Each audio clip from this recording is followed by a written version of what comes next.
Hello my dear बच्चों आज हम सीखेंगे प्रतिस्थापन विधि से समीकरण को सोल्व करना। बच्चों ये प्रतिस्थापन क्या है? प्रतिस्थापन का अर्थ होता है बच्चों एक स्थान से हटा करके और दूसरी जगह पर शिफ्ट कर देना, उसे हम कहते हैं प्रतिस्थापन। ओके बच्चों, यहां देखो बच्चों हमको समीकरण दिया है 3x + 4y = 10। यह हमारा समीकरण नंबर 1 है और 2x - 2y = 2 ये हमारा समीकरण नंबर 2 है। बच्चों इस समीकरण को हमें प्रतिस्थापन विधि से सोल्व करना है। तो बच्चों इस समीकरण को हम प्रतिस्थापन विधि से कैसे सोल्व करेंगे? यहां पर देखो ये दो चर वाले रैखिक समीकरण बच्चों, ये हम सब जानते हैं, दो चर दिए हुए हैं और घात 1 है, इसलिए ये हमारे दो चर वाले रैखिक समीकरण है।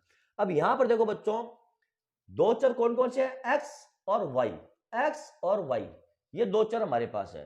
प्रतिस्थापन में हम क्या करते हैं बच्चों, या तो हम समीकरण नंबर 1 से चर जो x है इसका मान ज्ञात करते हैं और उसको हम समीकरण नंबर 2 में ट्रांसफर कर देते हैं, या फिर हम समीकरण नंबर 1 से y का मान ज्ञात करते हैं और उसको समीकरण नंबर 2 में ट्रांसफर कर देते हैं।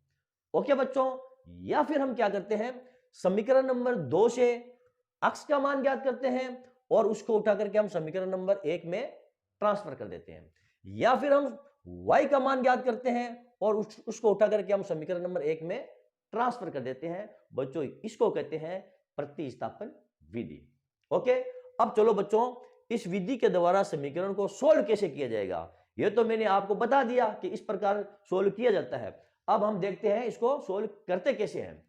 तो बच्चों सबसे पहले हम क्या करेंगे, यहां पर देखेंगे हमारे लिए सुविधाजनक क्या है, कौन से मान को x के मान को या y के मान को, कौन से मान को हम ज्ञात करें और कौन से समीकरण से ज्ञात करें, समीकरण नंबर 1 से ज्ञात करें या समीकरण नंबर 2 से ज्ञात करें। तो बच्चों जो हमारे लिए सुविधाजनक हो उसी समीकरण से हमें यह मान ज्ञात करने हैं। यहां पर हम बच्चों समीकरण नंबर 2 से x का मान ज्ञात करेंगे। ओके, तो चलो समीकरण नंबर 2 से हम x का मान ज्ञात करते हैं। तो यहां पर हम लिखेंगे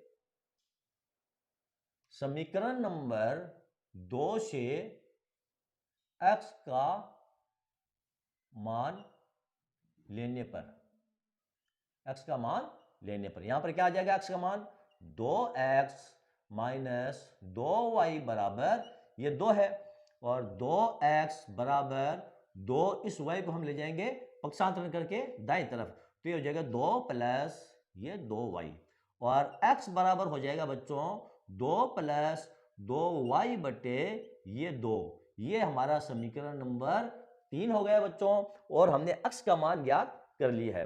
अब बच्चों ये जो x का मान हमने ज्ञात किया है x बराबर 2 प्लस 2y बटे 2, इसको हमें समीकरण नंबर 1 में ट्रांसफर करना है।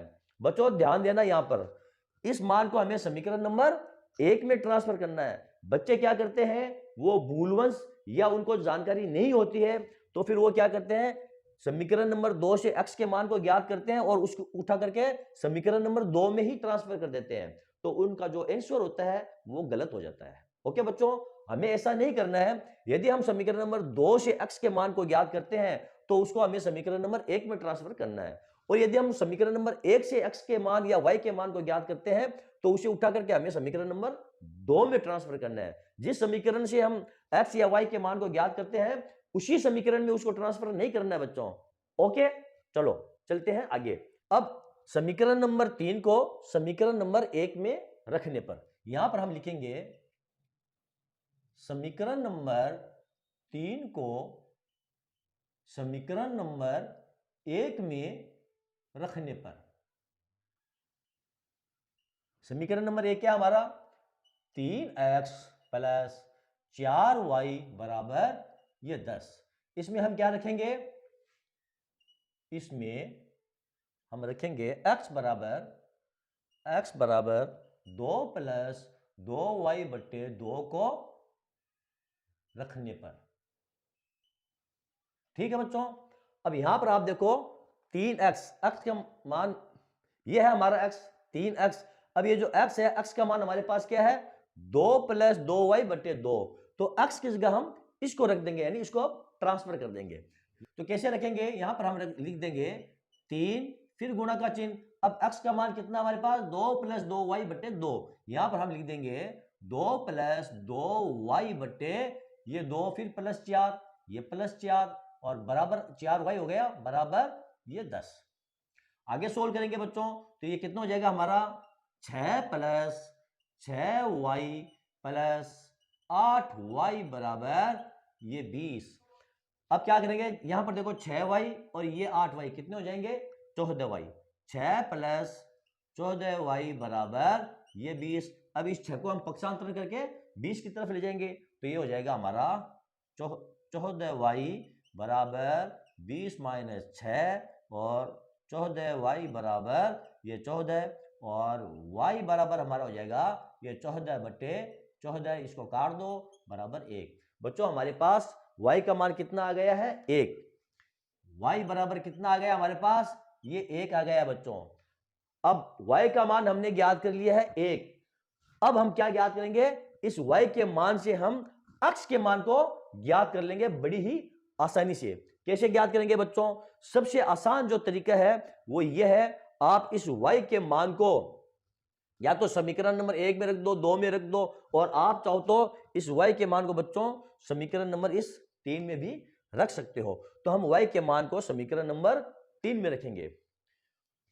कितना आ जाएगा यहां पर रख देते हैं 2 + 2 गुणा 1 बटे ये 2। तो ये कितने हो जाएंगे बच्चों 2 + 2 = 2, ये हो जाएगा 2 + 2 बटे 2 बराबर 4 बटे 2। इसको काट दो बराबर 2। तो x बराबर कितना आ गया हमारे पास 2 और y बराबर आ गया हमारे पास 1। ये लो बच्चों हमारे x और y के मान हमने ज्ञात कर लिए हैं। ओके बच्चों, अब बच्चों आप यहां पर देखो हमने x और y के मान तो हमने ज्ञात कर लिए हैं, x बराबर 2 और y बराबर 1। अब हमारे ये जो मान हमने ज्ञात किए हैं ये सही है या नहीं है, इसकी जांच हम कैसे करेंगे? तो बच्चों इसकी जांच करने का भी एक तरीका है। वो क्या है?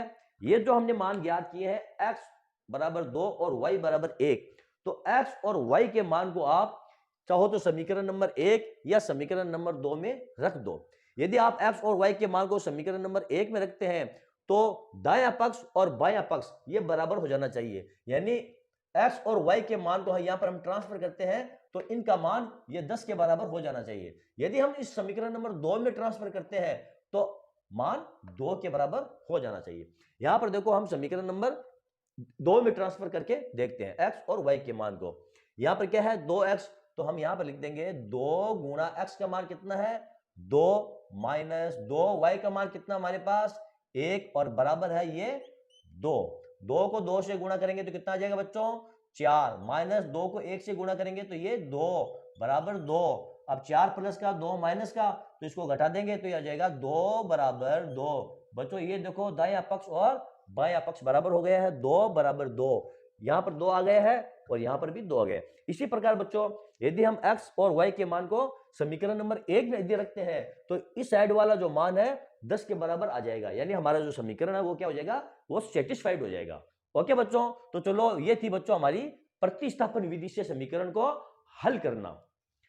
बच्चों मैं आशा करता हूं आज का ये वीडियो आपको पसंद आया होगा और इस वीडियो से आपको बहुत कुछ सीखने को मिला होगा। चलो बच्चों मिलते हैं अगले वीडियो में अगले क्वेश्चन के साथ, तब तक के लिए धन्यवाद।